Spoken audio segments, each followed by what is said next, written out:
You know, most best man speeches usually consist of the best man just roasting the groom, making fun of him as much as possible and trying to embarrass him. And believe it or not, I didn't want to do that tonight. I wanted to spend this time to really focus on all the good qualities that Tim has. Like,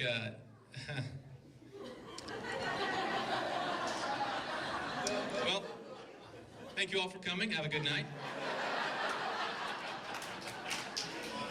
No, I'm only kidding. Tim's a great guy. Well, as you may or may not know, I'm Joe Linen, Tim's favorite brother. Yes, his only brother, but that doesn't matter. And as his only brother, I believe it's my duty to tell you a little bit about little Timmy here. Tim and I first met 22 and a half years ago. It was August 20th, 1991, one of the greatest days in human history, the day I was born. I don't remember much about that day. I was going through a lot of the time. But me and Tim shared an instant connection. We both immediately disliked each other.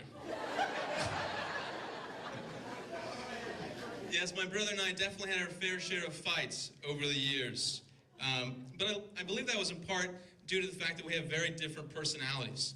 You know, Tim was always loud and abrasive and obnoxious and foolish, while I was calm and self-controlled and good-looking.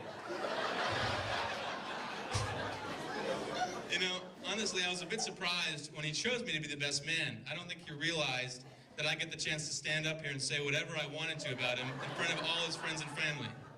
A moment I've been looking forward to for years. Well, as I said, me and Tim definitely butted heads growing up. And we had a number of very funny arguments and fights. So to best illustrate that, I wrote a short poem about our humorous fights. Once I was sleeping atop my bunk bed. Tim pulled me off and I hit my head. Once when Tim was being arrogant and haughty, I asked, "What's it like being a woman trapped in a man's body?" While I was out jogging by our humble abode, Tim drove through a puddle and splashed me by the road. So when Tim was having his friends over at our place, I got a full glass of water and threw it in his face. While he was waving around his new pocket knife, he accidentally stabbed me, causing some strife. It was my finger, but... When I beat Tim at ping pong, he took it pretty hard.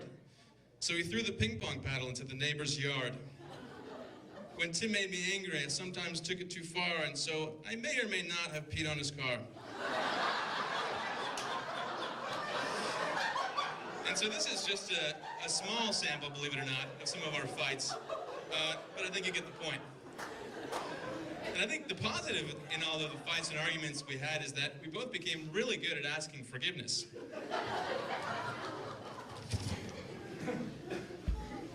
Another interesting thing about Tim is that he's always had a strange love for weapons and violence.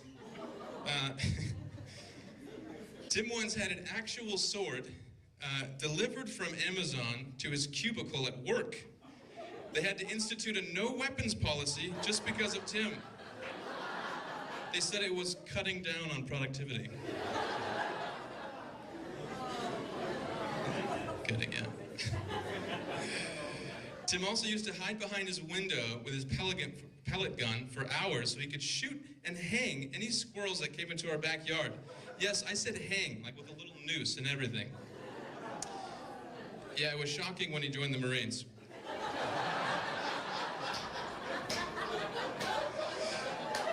In all seriousness though, Tim, I just want to let you know in front of everyone here how proud I am for all that you've accomplished in the Marines.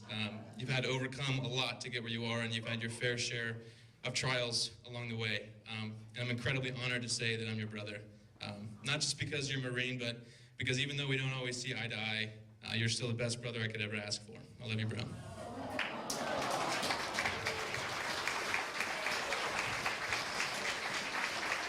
All right, that's enough mushy stuff. Now let's talk about Jess. I'll be nice. I remember when I first realized that Jess was going to marry my brother. We were at our cabin at Hume Lake, and we'd just come back from a round of playing frisbee golf.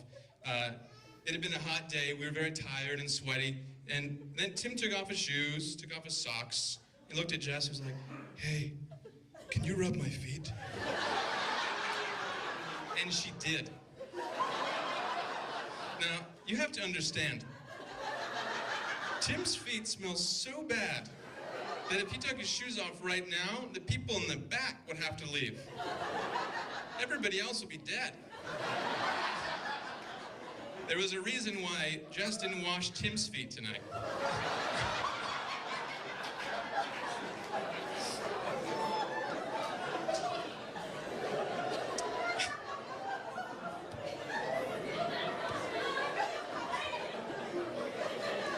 Well, Jess, you are a beautiful bride, and you have so many great qualities.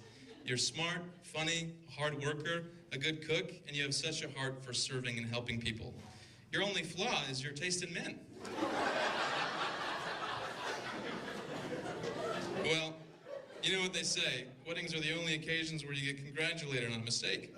No, I'm just kidding. My mom's gonna kill me for that. But seriously, Jess, you are amazing, and I know that just now you're my sister, but you know you've been a part of the family for a long time now. Well, to wrap it up, I'm incredibly happy for both of you. You both now have someone to love and care about. So you don't have to be alone and single anymore. You don't have to go to the movies alone, or go to Disneyland alone, or watch A Walk to Remember alone. Not that I've done any of those things. So, without further ado, if everyone would please join me in raising your glasses.